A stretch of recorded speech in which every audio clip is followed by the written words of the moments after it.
ഭാവന ഇപ്പോൾ വന്നില്ലെങ്കിൽ പിന്നീട് അവൾ തിരിച്ച് ആ വീട്ടിലേക്ക് വരണ്ട എന്ന് പറയണ്ട ജയ.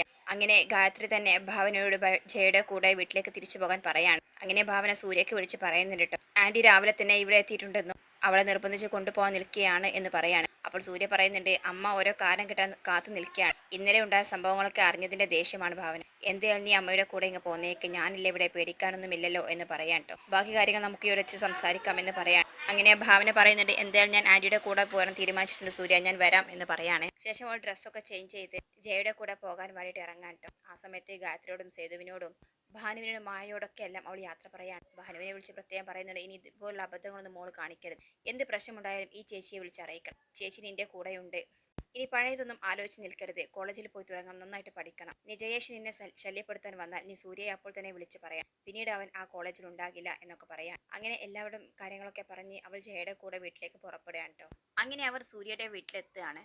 ജയ വണ്ടിയിൽ നിന്ന് ഇറങ്ങിയതും സീറ്റോട്ടിൽ നിൽക്കുന്ന ആളെ കണ്ട് ആകെ ഷോക്കായിട്ട് അവിടെ തന്നെ നിൽക്കുകയാണ് ട്ടോ. ഭാവന പിന്നാലെ തന്നെ വണ്ടിയിൽ നിന്ന് ഇറങ്ങുമ്പോൾ കാണുന്നത് വല്യമ്മ പെട്ടിയും സാധനങ്ങളുമായിട്ട് സിറ്റൗട്ടിൽ ഇരിക്കുകയാണ്. കയ്യിലാട്ട നിലക്കടലയും ഉണ്ടിട്ട് അതൊക്കെ കാറ്റിൽ ഊതി പറപ്പിച്ച് കുറച്ചുകൊണ്ട് അവിടെ ഇരിക്കുകയാണ്. അവളെ കണ്ടതും ജയക്ക് ആകെ ദേഷ്യം വരികയാണ് ട്ടോ. ജയ ദേഷ്യത്തോട് കൂടിയിട്ട് ഭാവനയുടെ മുഖത്തേക്ക് നോക്കുകയാണ്. അവളാണോ ജാനകിയെ പറഞ്ഞ് വിളിച്ചു വരുത്തിയത് എന്ന് ആലോചിച്ചു. അപ്പോൾ ജാനകി പറയുന്നുണ്ട്, ജയനിർമ്മല ഭാവനയെ നോക്കണ്ട, അവളല്ല എന്നെ ഇങ്ങോട്ടേക്ക് വിളിച്ചു വരുത്തിയത്. ഞാൻ ഇവിടെ വന്നത് ഭാവന അറിഞ്ഞിട്ട് പോലുമില്ല എന്ന് പറയാം. അപ്പോൾ ജയ ജാനകിയുടെ അടുത്തേക്ക് വരുന്നുണ്ട്. ജാനകി കപ്പലിന്റെ വേണോ എന്ന് ചോദിക്കും. ഒന്ന് പോടി എന്ന് പറഞ്ഞ് പിടിച്ച് തള്ളാണ്ട് ജാനകി. എന്നിട്ട് ചോദിക്കുന്നുണ്ട്, പിന്നെ നീ എങ്ങനെയാണ് ഇവിടെ വന്നത്? അപ്പോൾ ജാനകി പറയുന്നുണ്ട്, സൂര്യ വിളിച്ച് പറഞ്ഞിട്ടാണ് ഞാൻ ഇവിടെ വന്നത്. സൂര്യ എന്താ പറഞ്ഞത് എന്ന് ചോദിക്കേണ്ട ഭാവനയുടെ കൂടെ കുറച്ച് ദിവസം ഇവിടെ വന്ന് നിൽക്കുന്നതിൽ ബുദ്ധിമുട്ടുണ്ടോ എന്നാണ് അവൻ എന്നോട് ചോദിച്ചത്. ഞാൻ പറഞ്ഞു, എനിക്ക് ബുദ്ധിമുട്ടേ ഇല്ല. എന്താ ചെയ്യാൻ, നിനക്ക് വല്ല ബുദ്ധിമുട്ടുണ്ടോ എന്ന് ചോദിക്കേണ്ട ജാനകി. അപ്പോൾ ജയ പറയുന്നത്, എനിക്ക് അല്പം ബുദ്ധിമുട്ടുണ്ട്. അപ്പോൾ ജാനകി പറയാൻ, അതും സൂര്യമായി പറഞ്ഞു, ജയനിർമ്മലക്കായിരിക്കും ഏറ്റവും കൂടുതൽ ബുദ്ധിമുട്ടെന്ന്. അപ്പോൾ ജയ ചോദിക്കുന്നുണ്ട്, ജാനകി നിങ്ങളൊക്കെ എന്ത് ഭാവിച്ചാണ്? ഇതെന്താ അഭയാർത്ഥി കേന്ദ്രമാണോ? ഒരുത്തനെ ഇവിടെ നിന്നും എങ്ങനെ ഓടിക്കണമെന്ന് ചിന്തിച്ചിരിക്കുമ്പോഴാണ് നിന്റെ വരവ്. അപ്പോൾ ജാനകി ജയോട് ചോദിക്കാൻ, ജയ നീ ആ സുനിലിന്റെ കാര്യമല്ലേ പറഞ്ഞത്? എനിക്കും തോന്നി അവൻ ആൾ ശരിയല്ല എന്ന്.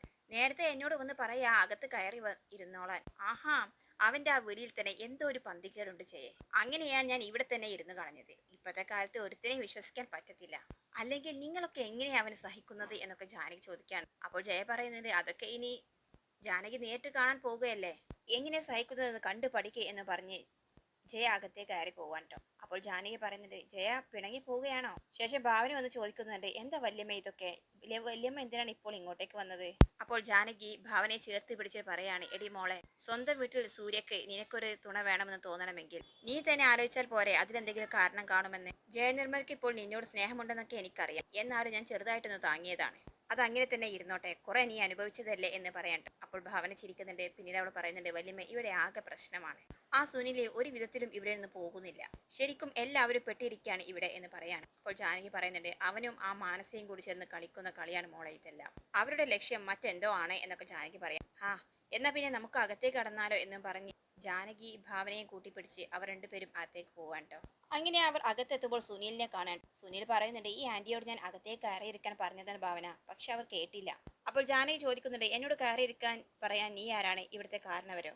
അപ്പോൾ സുനിൽ പറയുന്നുണ്ട്, കാരണവരാണോ എന്ന് ചോദിച്ചാൽ ഇപ്പോൾ പറയാൻ പറ്റത്തില്ല ആന്റി. ഭാവിയിൽ ഇത് മാനസയുടെ വീടാകുമ്പോൾ ചിലപ്പോൾ ഞാൻ ഈ വീടിന്റെ കാരണവരാകാൻ സാധ്യതയുണ്ട്, അല്ലേ ഭാവന എന്ന് പറയാണ്. അപ്പോൾ എടാ നീ എന്നൊക്കെ പറഞ്ഞ് ജാനകി പറയാൻ നിൽക്കുമ്പോൾ ഭാവന തടയാൻ. വല്യമ്മ വെറുതെ ഇവനോടൊക്കെ സംസാരിച്ച് വല്യമ്മയുടെ വില കളയാൻ നിൽക്കേണ്ട. അപ്പോഴാണ് ട്ടോ ജയയും മാനസയും അവിടേക്ക് വരുന്നത്. അപ്പോൾ ജാനകി ജയോട് പറയുന്നത്, ജയ ഞാൻ ഇവിടെ വന്നത് ഭാവനയ്ക്കൊരു സഹായത്തിനാണ് എന്നെങ്കിലും വിചാരിക്കും. പക്ഷെ ഈ സുനിൽ എന്തിനാണ് ഇവിടെ കടിച്ചു തൂങ്ങി നിൽക്കുന്നത്, അതും യാതൊരു ബന്ധവുമില്ലാതെ? അപ്പോൾ സുനിൽ പറയുന്നുണ്ട്, ബന്ധമില്ല എന്ന് മാത്രം ആന്റി പറയരുത്, മാനസ എന്റെ പെണ്ണാണ്. അവൾ ഇവിടെ ഉള്ളിടത്തോളം കാലം ഞാനും ഇവിടെ തന്നെ കാണും. അപ്പോൾ ജാനകി ജയോട് ചോദിക്കുന്നുണ്ട്, എന്തോന്നാ ജയ ഇത്, നിനക്ക് നാവില്ലേ? അപ്പോൾ ജയ ആകട്ടെ ഒന്നും നിൽക്കാതെ നോക്കി നിൽക്കുകയാണ്. അപ്പോൾ ജാനകി മാനസോട് ചോദിക്കുന്നത്, ഈ പെണ്ണെ, നീയും ഇവരും കൂടി നടത്തുന്ന നാടകമാണോ ഇവിടെ അരങ്ങേറുന്നത്? അപ്പോൾ മാനസ പറയുന്നുണ്ട്, ആന്റി വെറുതെ ഇല്ലാത്ത കാര്യമൊന്നും പറയണ്ട. അത് കേൾക്കുമ്പോൾ ജാനകി പറയാണ്, അല്ല ലക്ഷണം കണ്ടിട്ട് എനിക്ക് അങ്ങനെയൊക്കെയാണ് തോന്നുന്നത്. അപ്പോഴാണ് അജയനും പ്രസീതയും റൂമിൽ നിന്ന് ഹാളിലേക്ക് വരുന്നത്. അവർ ജാനകിയെ കാണുമ്പോൾ ആകെ ഭയക്കാണ്. ആ സമയത്ത് അജയന് കഴിഞ്ഞ സംഭവങ്ങളൊക്കെ ആലോചിക്കാൻ ട്ടോ. അന്ന് ജാനകി അജയനെ വിളിച്ചു വരുത്തിയത് സ്റ്റെപ്പിലൊക്കെ എണ്ണ ഒഴിച്ച് അതിൽ നിന്ന് താഴേക്ക് തള്ളിയിട്ട കാര്യങ്ങളൊക്കെ ആലോചിച്ചിട്ട് പേടിച്ച് നിൽക്കുകയാണ്. അപ്പോൾ ജാനകി അജയനെ പ്രസീതയും കാണാൻ, ആഹാ എല്ലാവരും ഉണ്ടല്ലോ, ദേ ഞാനിതാ വീണ്ടും ഇവിടെ വന്നിരിക്കുന്നു. എന്റെ മക്കളോട് പോയി പറയുന്നില്ലേ അജയ, പോയി ചെയ്യേ. അപ്പോൾ അജയൻ പേടിച്ചുകൊണ്ട് എന്ന് പറയാൻ ട്ടോ. അപ്പോൾ ജാനകി അവന്റെ നേരെ ചൂണ്ടിയിട്ട് പറയാണ്, ദേ നോക്ക്, ഇനി എന്തെങ്കിലും എന്റെ മേലിൽ ഉടായ്പ് കാണിച്ച് മർമ്മക്കുത്തി നോക്കി ഞാനൊന്ന് തരൂ, പിന്നെ നീ 7-ാം നാളെ കണ്ണു തുറക്കൂ കേട്ടോടാ എന്ന് പറയാണ്. അപ്പോൾ അജയൻ അയ്യോ എന്നും പറഞ്ഞ് പേടിച്ച് നിൽക്കുകയാണ് കേട്ടോ. അതെ, സൂര്യ പറഞ്ഞിട്ടാണ് ഞാൻ വീണ്ടും ഇവിടേക്ക് വന്നിരിക്കുന്നത്. എന്നോട് സൂക്ഷിച്ചിട്ട് വേണം കളിക്കാൻ. ഡാ നിന്നോടും കൂടിയാ പറഞ്ഞേക്കുന്നത് എന്ന് പറയട്ടെ സുനിലിനോട്. അപ്പോൾ സുനിൽ പറയുന്നത്, എന്നെ വിട്ടേക്ക് ആന്റി, ഞാൻ ഇവിടെ എവിടെയെങ്കിലും ഒതുങ്ങി കൂടി കഴിഞ്ഞോളാം എന്ന് പറയാം. അപ്പോൾ ജാനകി പറയുന്നുണ്ട്, ആ നിനക്ക് ഇവിടെ താമസിക്കാനുള്ള പെർമിഷൻ തന്നത് മാനസയല്ലേ, അപ്പോൾ പിന്നെ ഞാൻ എന്തിനാണ് ഇതിലൊക്കെ ഇടപെടുന്നത് എന്ന് പറയാം. അപ്പോൾ മാനസ പറയുന്നുണ്ട്, ആന്റി ഞാൻ ആർക്കും ഇവിടെ താമസിക്കാൻ പെർമിഷൻ ഒന്നും കൊടുത്തിട്ടില്ല. ഇത് കേൾക്കുന്ന ജാനകി ജയോട് പറയുന്നുണ്ട്, എന്താ ജയ ഇതൊക്കെ, ഇതിലാരാ നല്ല നടി നല്ല നടൻ എന്നൊക്കെ അറിയാൻ ക്ലൈമാക്സ് വരെ കാത്തിരിക്കേണ്ടി വരുമല്ലോ. അപ്പോൾ ജയക്ക് ദേഷ്യം വരികയാണ് കേട്ടോ. അക്കാര്യത്തിൽ ജാനകി കാത്തിരിക്കണമെന്നില്ല, എനിക്കറിയാം തീരുമാനം ഉണ്ടാക്കാൻ എന്ന് പറയാം. അപ്പോൾ ജാനകി പറയുന്നത്, അത് മതി, ഞാൻ എന്റെ അഭിപ്രായം പറഞ്ഞതേ ഉള്ളൂ. എന്റെ ബലമായ സംശയം ഇവർ 4 പേരും കൂടി ഒരുമിച്ച് കളിക്കുന്ന കളിയാണോ ഇത് എന്നാണ്. എന്തായാലും ജയ സൂക്ഷിച്ചോ, ഇല്ലെങ്കിൽ ഇവിടെ അടുത്ത് നിന്നെ തിരിച്ചടി കിട്ടിയേക്കും. ഞാൻ ജയയുടെ സ്നേഹം കൊണ്ടാണ് ഇതൊക്കെ പറയുന്നത്. ഭാവനയെ ഇവിടെ കൊണ്ടുവരാനുള്ള ആർജവം കാണിച്ച് ആ ഊർജ്ജം തന്നെ ഇവരെ 3 പേരെയും ഈ വീട്ടിൽ നിന്ന് ഇറക്കിവിടാൻ കാണിച്ചിരുന്നെങ്കിൽ എന്നെ ഇവിടെ രക്ഷപ്പെട്ടെ. അപ്പോൾ ജയ പറയുന്നത്, എന്തായാലും ജാനകി അകത്തേക്ക് വയ്ക്കോ, ഇവരുടെ കാര്യം ഞാൻ നോക്കിക്കോളാം എന്ന് പറയാം. അപ്പോൾ ഭാവനയെ പറയുന്നത്, വല്യമ്മേ വാ നമുക്ക് പോകാം. അങ്ങനെ ജാനകിയും ഭാവനയും കൂടി മുകളിലേക്ക് പോവാണ് കേട്ടോ. ശേഷം മാനസയും ജയം കൂടി അകത്തേക്ക് പോവാണ്. പിന്നീട് അജയനും പ്രസീതയും ആകെ പേടിച്ച് നിൽക്കാട്ടോ. ഇനിയിപ്പോൾ എന്തൊക്കെയാണാവോ സംഭവിക്കാൻ പോകുന്നത് എന്ന പേടിയിൽ. സുനിലാണെങ്കിലോ മർമ്മവിദ്യൊക്കെ അറിയാവുന്ന ആന്റിയല്ലേ, ഇനി എനിക്കെതിരെ എന്തെങ്കിലും ചെയ്യുമോ എന്ന പേടിയിൽ അവർ നിൽക്കുകയാണ് കേട്ടോ.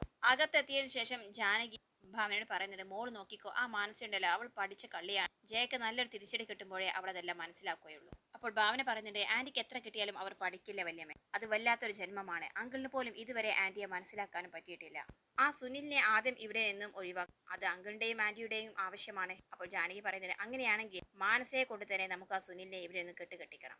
അതിനവൾ തയ്യാറായിട്ടില്ലെങ്കിൽ ഉറപ്പാണ് അത് അവർ തമ്മിലുള്ള ഒത്തുകളിയാണ്. അപ്പോൾ ഭാവനയും പറയുന്നുണ്ട്, വരട്ടെ വല്യമ്മ, എല്ലാം ഒന്ന് കളങ്ങി തെളിയാൻ സമയമായിരിക്കുന്നു. ശേഷം കാണിക്കുന്നത് ഭാവനയുടെ വീടാണ്. അവിടെ ഗായത്രിയുടെ ഫോൺ റിങ് ചെയ്യാൻ കേട്ടോ. അത് ജാനകിയായിട്ട് വിളിക്കുന്നത്. അങ്ങനെ ജാനകി താൻ ഭാവനയുടെ കൂടെ ഈ വീട്ടിലുണ്ടെന്നും സൂര്യയാണ് തന്നെ ഇങ്ങോട്ടേക്ക് വിളിച്ചു വരുത്തിയത് എന്ന കാര്യങ്ങളൊക്കെ പറയാണ്. പിന്നീട് അവിടെ വന്നപ്പോൾ പ്രശ്നമുണ്ടായില്ല എന്നൊക്കെ ഗായത്രി അന്വേഷിക്കുന്നുണ്ട്. പ്രശ്നമൊക്കെ ജയ പ്രകടിപ്പിച്ചെങ്കിൽ അവർക്ക് കൂടുതലൊന്നും ചെയ്യാൻ സാധിച്ചിട്ടില്ല എന്നൊക്കെ പറയാം. ഇത് കേൾക്കുമ്പോൾ ഗായത്രിക്ക് സന്തോഷമാവാൻ. ഞാൻ ഭാവനയെ അങ്ങോട്ട് അയച്ചിട്ടുണ്ടെങ്കിലും എന്റെ മനസ്സിലാകെ പേടിയായിരുന്നു. എന്തെങ്കിലും ഒരു കാരണം പറഞ്ഞ് അവളെ ഉടനെ തന്നെ ഇങ്ങോട്ട് തിരിച്ചു വിളിക്കണം എന്ന് ആലോചിച്ച് നിൽക്കുകയായിരുന്നു. എന്തായാലും ഏട്ടത്തി അവിടെയുള്ള സ്ഥിതിക്ക് എനിക്ക് സമാധാനം, ഇനി ഏട്ടത്തി അവളെ നോക്കിക്കോളുമല്ലോ, എന്തായാലും അവൾ സൂക്ഷിക്കാൻ പറയണം എന്നൊക്കെ പറഞ്ഞ് അവർ ഫോൺ കട്ട് ചെയ്യാൻ കേട്ടോ. പിന്നീട് ഗായത്രി ആ വിവരം സേതുവിനോടും മായോടൊക്കെ പറയാൻ കേട്ടോ. അവർക്കും ഒത്തിരി സന്തോഷമാവുകയാണ് ചെയ്യുന്നത്.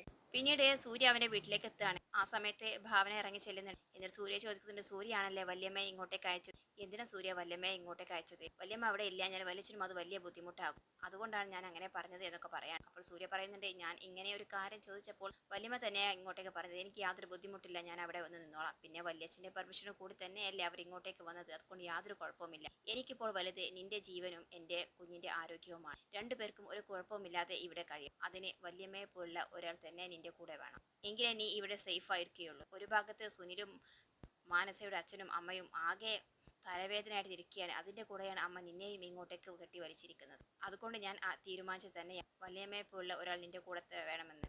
അപ്പോൾ ഭാവന പറയുന്നത്, സൂര്യ എന്തിനാ പേടിക്കുന്നത്, എനിക്കറിയാം ഇങ്ങനെയുള്ള കാര്യങ്ങളൊക്കെ, മാത്രമല്ല ഞാൻ ലോക്കപ്പിൽ കിടന്ന കാര്യങ്ങളൊക്കെ ആന്റി അറിഞ്ഞിട്ടുണ്ട്, അതിനെന്തിനാ പ്രശ്നമുണ്ടാകുന്നത്, ഞാൻ ഇതിനപ്പുറവും വലിയ പ്രശ്നങ്ങളൊക്കെ നേരിട്ടതല്ലേ എന്ന് പറയാണ്. അപ്പോൾ സൂര്യ പറയുന്നത്, അന്നത്തെ ഭാവനയല്ലേ നീ ഇപ്പോൾ എന്റെ ഭാര്യയാണ്, പോരാത്തത് നീ ഗർഭിണിയും കൂടിയാണ്, അതുകൊണ്ട് ഇനി നീ ഇങ്ങനെ പോലെ പറ്റില്ല, സൂക്ഷിക്കണം, ഇതുപോലെ എടുത്തുചാട്ടമൊന്നും ഇനി പാടില്ല എന്ന് പറയാണ്. പിന്നീട് സൂര്യ പറയുന്നുണ്ട്, എന്തായാലും നീ ഭരത്തിനോട് ഭാനുവിന് സംഭവിച്ച കാര്യങ്ങളെല്ലാം ഒന്ന് തുറന്ന് പറയണം, എങ്കിലേ ഇനി അവന് മുന്നോട്ടേക്ക് എന്ത് ചെയ്യണമെന്ന് തീരുമാനിക്കാൻ സാധിക്കുകയുള്ളൂ. അപ്പോൾ ഭാവന പറയുന്നുണ്ട്, വരട്ടെ, ഞാൻ എന്തായാലും ഭരത്തിനോട് കാര്യങ്ങളെല്ലാം സംസാരിക്കും. അങ്ങനെ അവർ രണ്ടുപേരും കൂടി അകത്തേക്ക് കയറി പോവാൻ കേട്ടോ. പിന്നീട് കാണിക്കുന്നത് മാനസയാണ്. അവൾ സുനിലിനെ എങ്ങനെയെങ്കിലും ഈ വീട്ടിൽ നിന്ന് പറഞ്ഞു വിടണം എന്ന് ആലോചിച്ച് നിൽക്കുകയാണ്. അപ്പോഴാണ് സുനിൽ ബാൽക്കണിൽ നിൽക്കുന്നത് കാണുന്നത്. മാനസ ഇവിടേക്ക് ചെല്ലുകയാണ്. മാനസ സുനിലിന്റെ അടുത്തേക്ക് പോകുന്നത് പിന്നിൽ നിന്നും ജാനകി ശ്രദ്ധിക്കുന്നുണ്ടായിരുന്നു കേട്ടോ. അവൾ മെല്ലെ പതിയെ പിന്നാലെ തന്നെ പോവുകയാണ്. എന്നിട്ട് ഒളിഞ്ഞിരുന്ന് അവരുടെ സംസാരം ശ്രദ്ധിക്കാൻ കേട്ടോ. മാനസ സുനിലേട്ട എന്ന് വിളിക്കും. ആ വിളി കേട്ടിട്ട് സുനിൽ തിരിഞ്ഞു നോക്കുകയാണ്. ഇതെന്ത് പറ്റിയ മാനസ, നിനക്ക് പതിവില്ലാത്ത ഒരു വിളി, വീണ്ടും ഇതിലെന്തെങ്കിലും ചതി ഒളിച്ചിരിപ്പുണ്ടോ എന്ന് ചോദിക്കുകയാണ്. ഏയ് അങ്ങനെയൊന്നുമില്ല സുനിലേട്ട എന്ന് പറയും. അങ്ങനെ സുനിൽ തിരിഞ്ഞു നിന്നിട്ട് അവരുടെ കൈയൊക്കെ പിടിച്ചിട്ട്, പറ എന്താ നീ പറയാൻ വന്നത്. അല്ല, ഞാൻ സുനിലേട്ടന്റെ കാര്യത്തെക്കുറിച്ച് ആലോചിക്കുക, ഇന്ന് തന്നെ ജാനകി ആന്റി വന്നപ്പോൾ എന്തൊക്കെയാ പറഞ്ഞത്, എനിക്ക് കേട്ടിട്ട് ആകെ വിഷമമായി. ഓഹോ, അപ്പോൾ നിനക്ക് എന്നോട് സ്നേഹമുണ്ടല്ലോ, ഇങ്ങനെ ബന്ധമൊക്കെ നിനക്ക് എന്നോട് തോന്നിയിട്ടുണ്ടല്ലേ എന്നൊക്കെ ചോദിക്കണം സുനിൽ. അപ്പോൾ മാനസ പറയുന്നത്, ഞാൻ സുനിലേട്ടനുമായിട്ട് ജീവിച്ച ബന്ധമൊന്നും മറന്നിട്ടില്ല, മരണം വരെ എനിക്കതൊന്നും മറക്കാൻ പറ്റില്ല. അപ്പോൾ സുനിൽ പറയുന്നുണ്ട്, അത് അങ്ങനെ മറക്കാൻ പറ്റില്ലല്ലോ, അതിനുള്ള തെളിവല്ലേ നമ്മുടെ കുഞ്ഞ് നിന്റെ വയറ്റിൽ വളരുന്നത് എന്ന് പറയാണ്. ഇത് കേൾക്കുമ്പോൾ മാനസ ഒന്ന് ഷോക്കാവുന്നുണ്ട്. എന്നിട്ട് അവൾ പറയുന്നുണ്ട്, അതെ സുനിലേട്ടാ, നമുക്ക് ഈ കുഞ്ഞിനെ നല്ല രീതിയിൽ തന്നെ വളർത്തണം, അതിന് എന്നും എന്നോടൊപ്പം സുനിലേട്ടൻ ഉണ്ടായിരിക്കണം. അപ്പോൾ സുനിൽ പറയാം, അത് തന്നെയല്ലേ മാനസ ഞാനും ആഗ്രഹിക്കുന്നത്. നീ ഈ നിമിഷം ഇപ്പോൾ എൻ്റെ കൂടെ ഇറങ്ങാൻ തയ്യാറാണെങ്കിൽ നമുക്ക് എൻ്റെ വീട്ടിലേക്ക് പോകാം. അവിടെ നമുക്ക് രണ്ടുപേർക്കും സന്തോഷത്തോടെ നമ്മുടെ കുഞ്ഞിനോടൊപ്പം കഴിയാം, എന്താ എന്ന് ചോദിക്കുകയാണ്. അപ്പോൾ മാനസ പറയുന്നുണ്ട്, ഞാനും അതിനെക്കുറിച്ചൊക്കെ ആലോചിക്കുന്നുണ്ട്. എന്തായാലും ഒരു വഴി വരും, ഞാൻ കാര്യങ്ങൾ പിന്നീട് പറയിക്കാം എന്ന് പറഞ്ഞിട്ട് അവൾ പോവാണ്. ഇതെല്ലാം പിന്നിൽ നിന്നും ജാനകി ശ്രദ്ധിക്കുന്നുണ്ടായിരുന്നു. ഹമ്പടി കള്ളി, അപ്പോൾ ഇതായിരുന്നില്ല നിങ്ങളുടെ പ്ലാൻ. എന്നാലും സുനിൽ സമ്മതിച്ചിട്ടും എന്തിനാണ് അവൾ ഇവിടെ വലിഞ്ഞു കയറി പറ്റിപ്പിടിച്ച് നിൽക്കുന്നത്? അവൾക്ക് എന്തോ ലക്ഷ്യം കാര്യമായിട്ട് സാധിക്കാനും അതുകൊണ്ടായിരിക്കും. എന്തായാലും ഈ വിവരം ഭാവനയെ അറിയിക്കണം എന്ന് പറയാൻ അപ്പോഴാണ് ദേവനെ കാണുന്നത്. അപ്പോൾ ജാനകി ദേവനോട് കാര്യങ്ങളൊക്കെ പറയും. ഞാനിപ്പോൾ ബാൽക്കണിയിൽ വെച്ച് മാനസയുടെയും സുനിലിന്റെയും സംസാരം കേൾക്കാനിടയായി. അവൾ പറയുന്നത് സുനിലുമായിട്ട് ജീവിച്ചതൊന്നും അവൾക്ക് മറക്കാൻ പറ്റില്ല, മരണം വരെ അത് അവൾ ഓർത്തു വെക്കുമെന്നും സുനിലിന്റെ കുഞ്ഞാണ് അവളുടെ വയറ്റിൽ വളർന്നതൊക്കെ അവൾ സമ്മതിച്ചു, എൻ്റെ കണ്ണുകൊണ്ട് ഞാൻ കണ്ടതാണ് എന്നൊക്കെ പറയാൻ. അത് കേൾക്കുമ്പോൾ ദേവനാകെ ദേഷ്യം വരിക. എന്നിട്ട് അവൾ ജയയുടെ അടുത്തേക്ക് പോകുന്നുണ്ട്. ജയ, എന്തെങ്കിലും ഇന്ന് തന്നെ ഒരു തീരുമാനമുണ്ടാക്കണം. അപ്പോൾ മാനസയും പിന്നാലെ എത്തുന്നുണ്ട്. എന്താങ്കിൽ എന്താ പ്രശ്നം എന്ന് ചോദിക്കുകയാണ്. ഈ വീട്ടിലെ പ്രശ്നങ്ങളൊക്കെ ഒന്ന് തീർപ്പാക്കാൻ വേണ്ടിയാണ് ഞാൻ ഈ കാര്യം പറയുന്നത്. ദയവ് ചെയ്ത് നിന്റെ ഏട്ടനെയും ഏട്ടത്തിയെയും മാനസയെയും ഈ വീട്ടിൽ നിന്നും ഇറക്കി വിടണം. അല്ലെങ്കിൽ നിങ്ങൾ മറ്റൊരു വീട്ടിലേക്ക് താമസം മാറും. എങ്കിലേ ഈ വീടിന് ഒരു സമാധാനം കിട്ടുകയുള്ളൂ. എങ്കിലേ ഈ വീട്ടിലെ പ്രശ്നങ്ങൾക്കും ഒരു അവസാനം കാണുകയുള്ളൂ. ഇത് കേൾക്കുന്ന മാനസ ആകെ ഷോക്കാവുകയാണ് കേട്ടോ.